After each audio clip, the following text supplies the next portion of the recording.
で嗅いだことのない、変わったことの山ない崎蒸留所中東梅の世界が広がったっていうか、やっぱ梅いいね。俺やっぱもう子供の頃から梅が好きだからさ、梅酒いいね。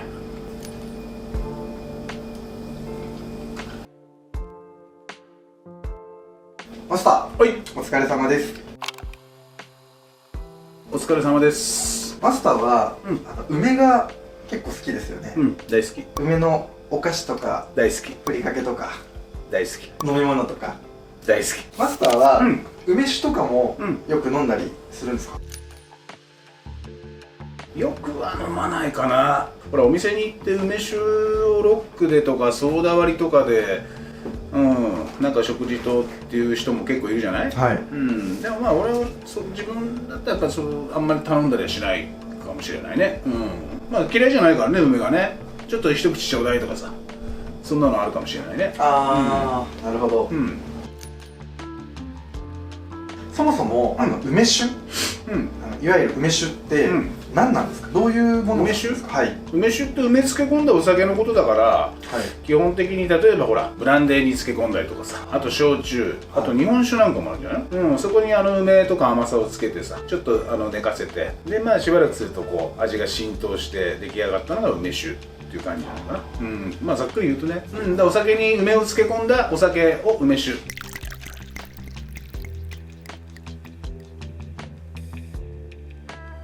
今回、マスター宛てに、ぜひテイスティングしてほしいという梅酒が送られてきてます。いいじゃない。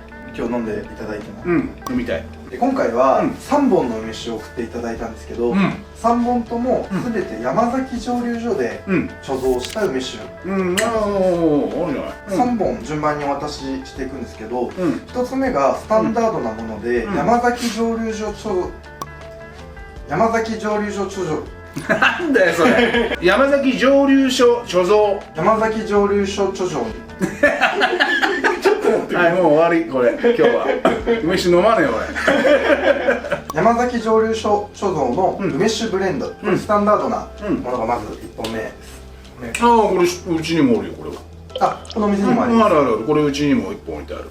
で同じシリーズなんですけど、2本目がウイスキーブレンドというこちらの梅酒です。これはもう見たことあるけど飲んだことないね。かっこいいラベルだね。3本目が同じく山崎蒸留所で貯蔵した、こちらですね、リッチアンバーという、リッチアンバー、綺麗な色だね。でこの3本を今回送っていただいて、マスターテイスティングしていただいて、梅好きの俺に正直な感想を聞かせてほしいそうです。嬉しいね。飲んでみたいね。無類の梅好きだからね俺は。僕から見て左端から、スタンダードな山崎蒸留所貯蔵の梅酒ブレンド、で真ん中のものがウイスキーブレンド、で、一番僕から見て右端のものがリッチアンバーという今回の、梅酒になります。じゃあ今日この3本の梅酒をテイスティングしていただいてもいいですか？じゃあうちにもさ、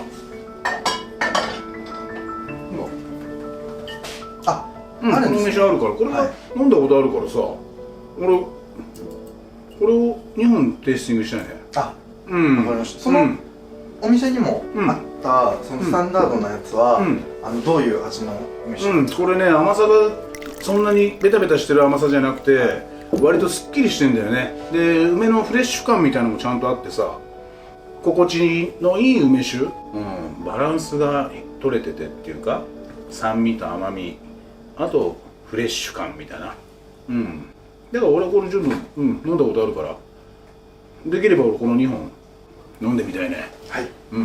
じゃあ今回ぜひこの2本の梅酒をテイスティングしてみてください。はい。お願いします。はい。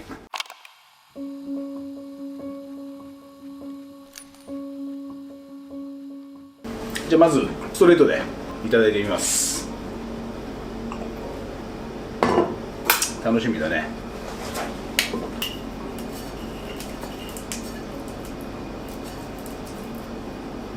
こうやって初めてのお酒のここを切るときって楽しみだね。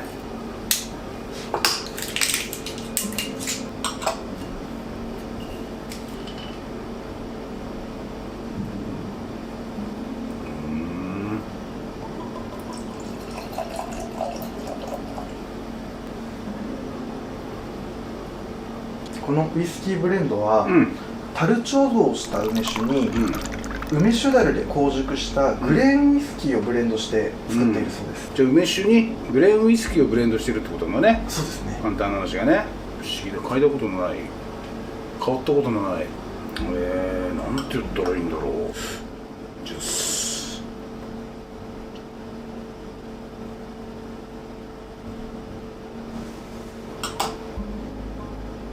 はい。ち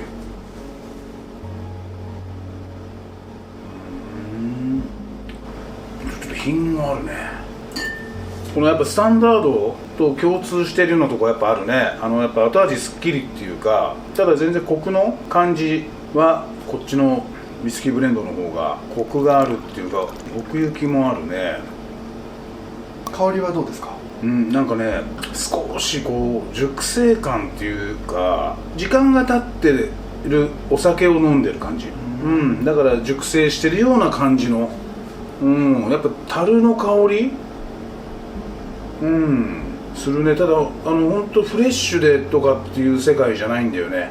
深みでちょっと複雑味があるっていうか、でもまとまりがすごいっていうかね、バランスが取れてるんだよね。なんかほんとなんかちょっとウイスキーを飲んだ時のような錯覚に陥るような。ただ後味はやっぱりすっきり梅のキリッとした感じは残るし、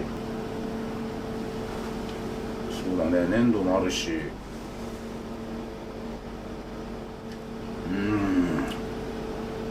梅好きにはたまんないね。これアルコールは何なのかな？ 17%。 ワインとか日本酒とかと同じぐらいのアルコール。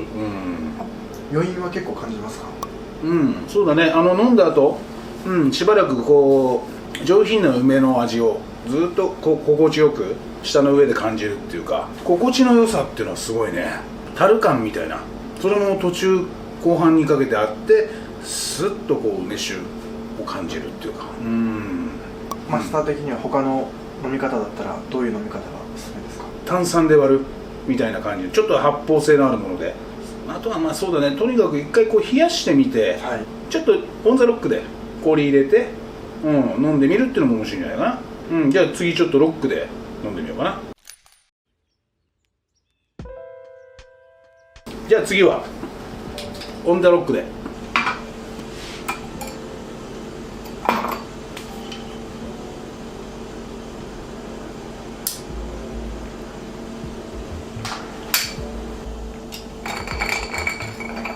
ウイスキーみたいだね。そうですね。色がなんかそうだね、綺麗だね、やっぱり。じゃあロックもちょっといただきます。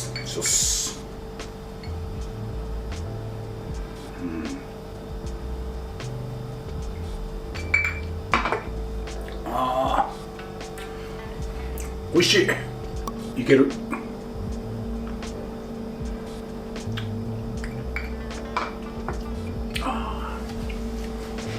これすごいね。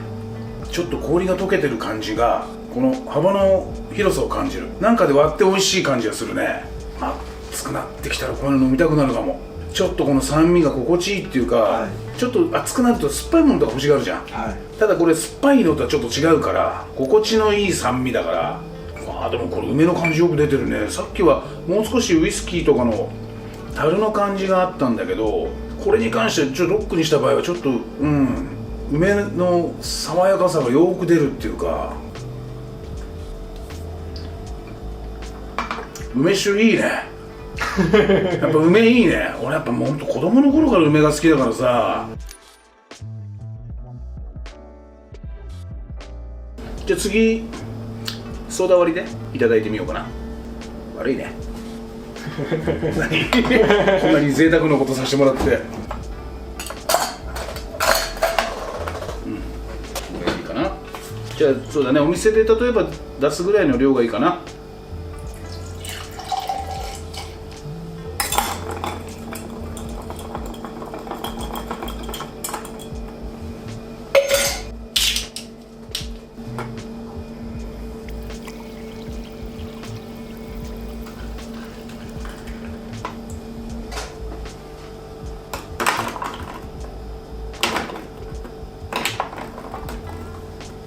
じゃあソーダ割りをいただいてみます。いただきます。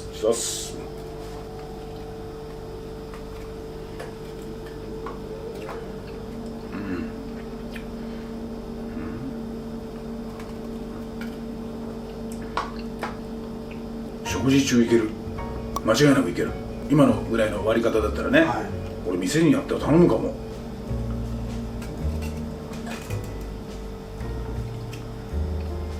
まずこれは、その食べ物、食中だったらどういう食べ物に合いそうですか？これはそうだね、鶏の油とかじゃないけど、はい、あんまりこってりとした油じゃなくて、例えば焼き鳥、はい、もも塩で食べて、これをカランと飲む。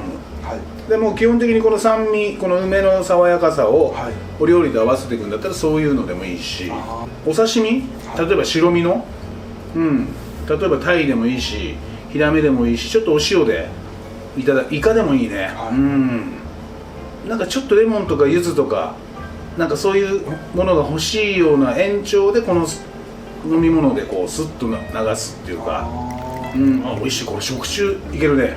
ちょっとビールの前にこれ一杯飲みたいかも。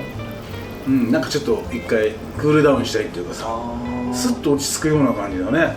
でもこれなんでこんなに面白い味の変化をするんだろうね。このバランスが取れてるっていうか、いろんな表情、なんかいろんな顔を見せてくれるっていうかさ、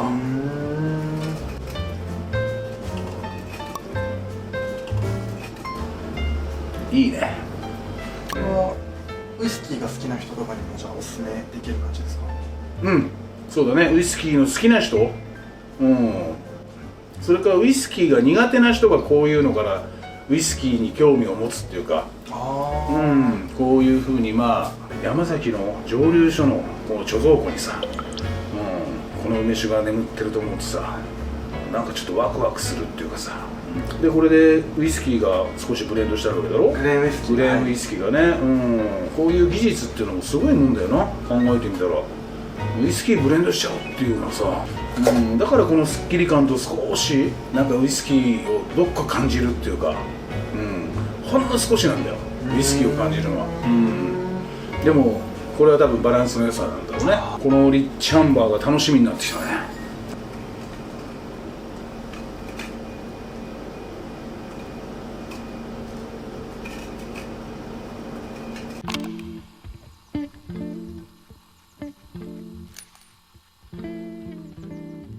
で次このリッチアンバーを飲んでみようかな。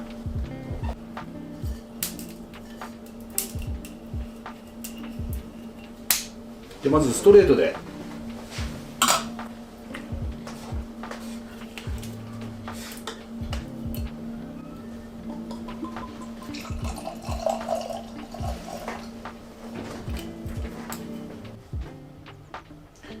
このリッチアンバーは、樽貯蔵した梅酒に、梅酒樽で香熟したグレーンウイスキーと、今回はモルトウイスキーもブレンドして作ってるそうです。違うね、香りが。よし。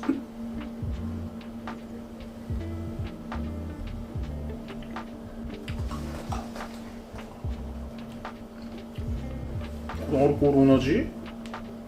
やっぱちょっとアルコール高いんだ、3度。なんか少しアルコールを感じるわ。これはアルコール度数は何度なんですか？これ20度になってるね。20%。でもちょっと梅感も強いっていうか、重さがあるっていうか、ボディの重さ、厚みみたいの。色も綺麗だね。やっぱさっきより若干濃いような感じがするんだよな。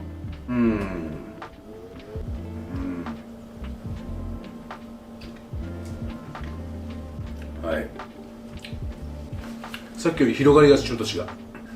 樽っぽさっていうのは少しウイスキーブレンドより少ないかもしれない。樽っぽさっていうか小樽っぽさみたいな。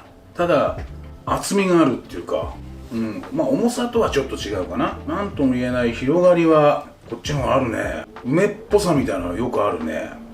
いやこれもバランスはいいね。ただ主張の強さはこれが一番だね。先ほどのウイスキーブレンドとリッチアンバー、アルコールの度数が3度違くて、味わいで言ったら、梅感が強いのがリッチアンバーですか？そうだね。広がりが梅感って言ったらちょっと語弊があるかもしれないけど、広がりっていうか厚みだね。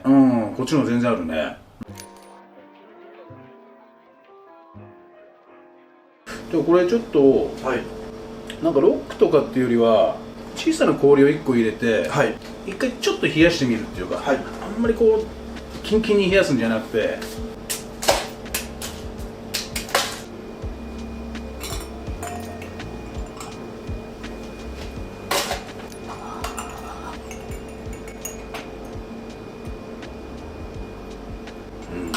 もう全然腰の強さは変わんないね。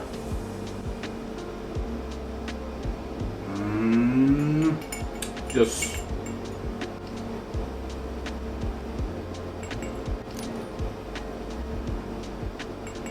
あ、でも全然重厚さは変わんないわ、本当にしっかりしてるね。水や氷に左右されないぐらいの厚みがあるね。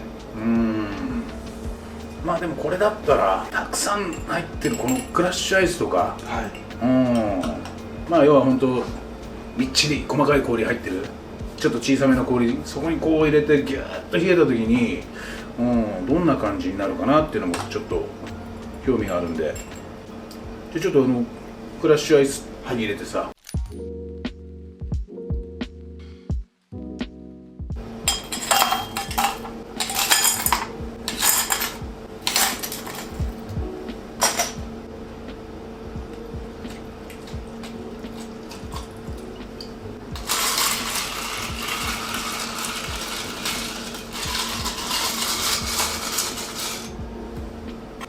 見た目綺麗だね。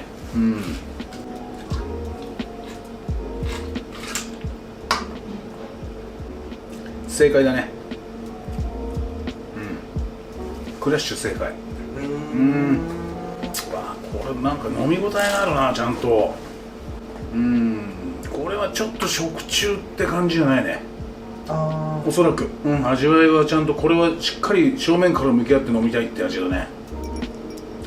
面白いね。梅酒だけどお酒だね。別に割るのがダメとかじゃないけどね、割っても絶対美味しいのは間違いないんだけど、この言ってごらん、名前をちゃんと。山崎蒸留所貯蔵もう本当もうね、これ無理だね、言えないね一生だからもう本当ね、ちゃんと向き合って正面から山崎蒸留所貯蔵、この梅酒に何度でも言わすかんね。本当みんなに聞いてもらいたい、これを。なんで言えないんだろうでも、そうだね、これこうやって飲むのは、もしかしたら俺の中では正解かもしれない。じゃあこれちょっとせっかくだからさ、ソーダを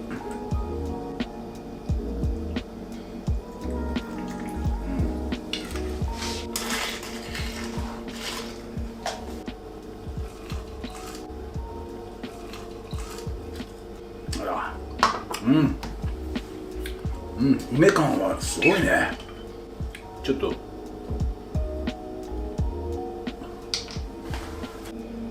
綺麗だね。よし、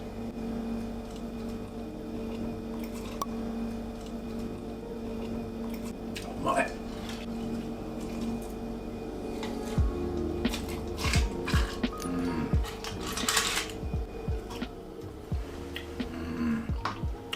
うまいですか？うまいなんてもんじゃないね。もうそんな簡単な言葉では言えない、うまいなんて。へえ、どんな味がするんですかね。名前、この商品名も言えないんだから、そんなうまいなんて関係ない。もう一回ちょっといいですか？山崎蒸留所貯蔵梅酒。じゃあもっとスラッと言ってごらん。山崎蒸留所貯蔵梅酒。もう絶対無理だね。スラッと絶対言えないってことに気づいた。でも新しい発見だな。美味しいね。すいません、なんかよかった、ちゃんと商品名も言えず失礼なやつだよな。すいません。本当。はい、禁酒します。そうだね。ダメよ。怒られちゃうよ、こんなの。なんかやっぱり本当、ここから見ただけで色も違う。なんかこう面白い梅酒を飲ませてもらったっていうか、ちょっと梅酒の世界が広がりましたってっていうより梅の世界が広がったっていうか、梅酒は普段そんなに自分でお店で選んだりとかしなかったけども、これがあれば俺はいいかなっていう思えるぐらいの梅酒でした。今日は山崎蒸留所貯蔵梅酒をテイスティングさせていただきました。皆さんご視聴ありがとうございます。ご視聴ありがとうございました。どうす叫びたい。なんてですか？言えないわかんだろ。まあそうですね。うめえ。山崎蒸留所貯蔵梅酒、これが言えねえからやばいやな。山崎蒸留所貯蔵梅酒。いつ言えなくなってもおかしくないからね。ありがとうございました。はい、ありがとうございます。